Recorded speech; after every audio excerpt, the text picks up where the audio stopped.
लोकसभा चुनाव के बाद जिस तरह से विपक्ष के तमाम नेताओं ने बीजेपी को चारों ओर से घेरा है, उससे बीजेपी की हालत इतनी खराब हो चुकी है कि बीजेपी के नेता अपनी भावनाओं पर कंट्रोल नहीं कर पा रहे हैं। अमित शाह बीजेपी के उन चेहरों में से एक है जो किसी की भी बोलती बंद करने में सबसे आगे रहते हैं।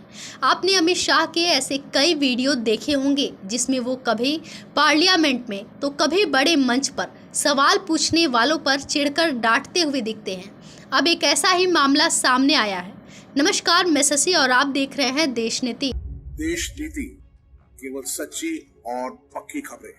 पिछले दिनों लोकसभा स्पीकर का एक वीडियो खूब वायरल हुआ था जिसमें वो राहुल गांधी के भाषण के दौरान अजीब सा चेहरा बनाते हुए दिखे थे और दूसरी तरफ उस वीडियो को भी दिखाया गया था जिसमें बीजेपी के नेता भाषण दे रहे थे और ओम बिरला खिलखिलाकर हंसते हुए नजर आ रहे थे। और इसी बात को लेकर राहुल गांधी ने भी संसद में सवाल उठाया था कि स्पीकर ओम बिरला को मेरे से दिक्कत क्या है कि जब मैं मिलता हूं तो वो सीधे खड़े होकर हाथ मिलाते हैं, लेकिन अगर वहीं पीएम मोदी से मिलते हैं तो झुककर हाथ मिलाते हैं। आखिर लोकसभा स्पीकर विपक्ष के साथ ये भेदभाव क्यों रखते हैं?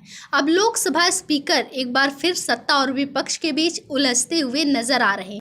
संसद में पिछले कई दिनों से वक्फ बोर्ड में संशोधन को लेकर हंगामा मचा हुआ है। इसी मामले को लेकर अब सपा सुप्रीमो अखिलेश यादव का बयान चर्चा में आ गया है।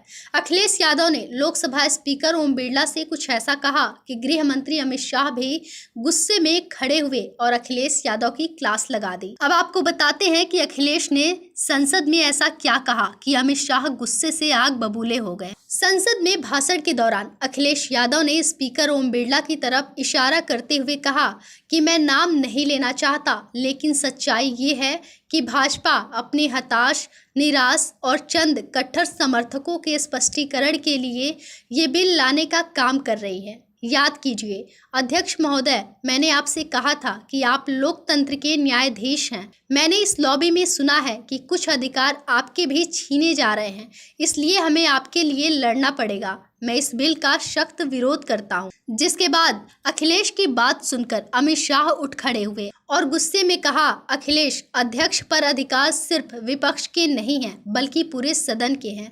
इस तरह की गोलमाल बात आप मत करिए। आप अध्यक्ष के अधिकार की संरक्षक नहीं हैं। अमित शाह का ये बयान सुनने के बाद सदन में हंगामा मच गया। अब सवाल ये उठता है, अधिकार याद दिलाने वाले शाह को क्या ये याद नहीं रहता कि संसद में विपक्ष का भी अधिकार होता है? 2014 के बाद से पीएम मोदी और अमित शाह संसद को ही अपना घर समझने लगे थे। शाह और मोदी ये भूल चुके थे कि भारत एक लोकतांत्रिक देश है, यहाँ हर किसी को बोलने का अधिकार है। खैर, 2024 के चुनाव परिणाम के बाद विपक्ष समय समय पर शाह और मोदी को याद दिलाती रहती है कि विपक्ष अभी खत्म नहीं हुआ है।